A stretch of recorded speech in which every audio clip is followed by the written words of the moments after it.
Bonsoir à tous. Avant de développer nos titres, nouvelle bagarre entre jeunes. C'était hier au collège de Tiperui où les pompiers ont dû intervenir après un malaise.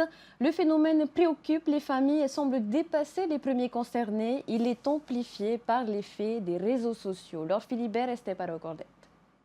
C'est devenu le quotidien de ces adolescents. Les bagarres s'invitent dans les cours de récréation, comme hier au collège Luis Tehea Carlson, où les pompiers ont dû intervenir après le malaise d'une élève. Hier, il y a une fille qui est partie à l'hôpital. Mardi, il y a eu 7 bagarres en 1 heure pendant la pause méridienne. Je pense que les élèves ne se sentent pas en sécurité. Hier, il y a eu 3 bagarres au moins. On m'a bousculé, j'étais sous le choc. Je voulais que ça s'arrête les bagarres. On vit un peu dans la peur de se faire frapper, de se faire tabasser, d'être impliqué dans une bagarre alors que t'as rien fait. Au début, ça allait, c'était pas très régulier, mais là, ça commence vraiment à nous faire peur. Par exemple, on pourrait mourir demain parce qu'il y a beaucoup trop de bagarres. On aimerait bien que ça s'arrête.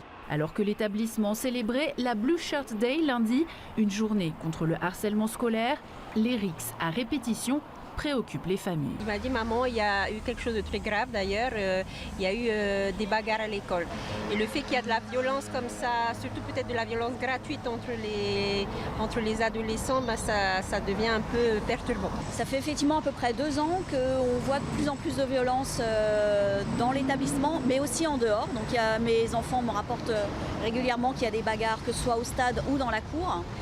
Donc le problème, c'est qu'il ne faut pas banaliser effectivement les choses. C'est quand même, c'est pas parce que ça arrive plus souvent qu'il faut dire que c'est normal. Les vidéos qui abondent sur les réseaux sociaux alimentent le phénomène. L'école, c'est l'instruction, mais la famille, c'est l'éducation. Donc tout se passe au sein du foyer. Évidemment, il y a une responsabilité des parents avant tout, mais à partir du moment où les parents ne remplissent pas forcément leur rôle, c'est peut-être à l'éducation de prendre le relais là où les parents pêchent.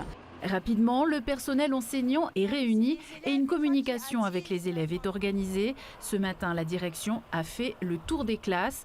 Le collège, qui n'est pas coutumier du fait et qui affichait l'an dernier les meilleurs résultats au DNB, voit tout de même les patrouilles des forces de l'ordre se multiplier. Quelles sont les réponses apportées par les autorités face à ce type de phénomène?